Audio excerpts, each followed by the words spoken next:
How do we know that cuneiform is read from left to right and oriented in a portrait style instead of like this? It's actually trickier than you might think, and it changed over time. We modern scholars are trained to read all cuneiform, regardless of the period, from left to right, top to bottom. And you can read all cuneiform this way.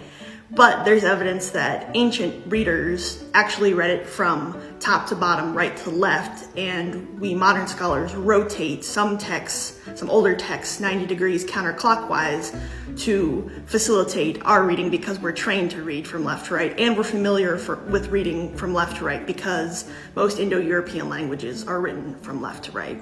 So if you have a tablet, it's difficult to know if it's supposed to be oriented like this or like this if you don't know anything about the writing system. But if we look at figurines and statues, we have a better idea of how it was read in the ancient world. This is a statue of Gudea, an Ensi of Lagash from the 22nd century BCE, and we know he's supposed to be oriented this way because it's a figurine. If we look at the text, the lines are actually vertical, indicating that ancient people would have read from top to bottom and then right to left, which is not how we modern scholars read.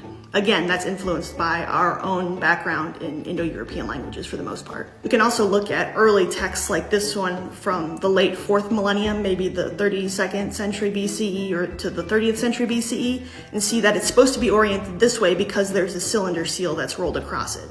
Even by the 18th century Old Babylonian period, the texts were still oriented to be read from top to bottom, right to left. You can't really tell from this picture. This picture, you can sort of see that the lines are vertical, not horizontal. And I was actually wrong about this in a previous video, which goes to show the problem of working just from hand copies. I was working from a hand copy that had been rotated 90 degrees counterclockwise to accommodate how we're trained to read cuneiform from left to right.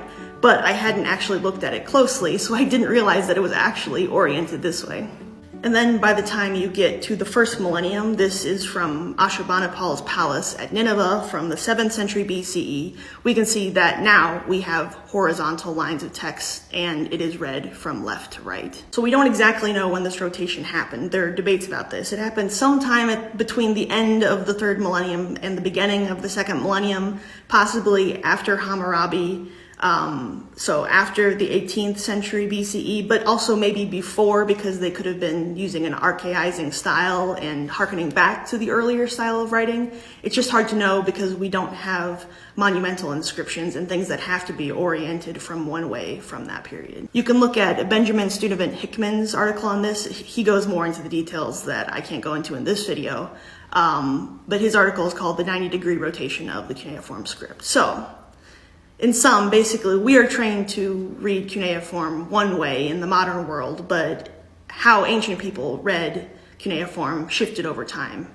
They actually read it originally from top to bottom, right to left, but by the end of cuneiform culture, they were reading it from left to right, top to bottom. And to be clear, we also don't really know exactly how scribes wrote, if they also wrote from top to bottom, right to left at this period. Maybe not, because most people are right-handed just as a fact of life.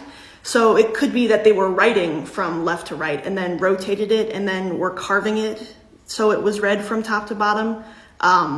We just don't know. But it does seem that part of the reason that the script did rotate eventually is because of the fact that most people are right-handed, so it's easier to write from left to right, especially in clay when you're not smudging it with your hand.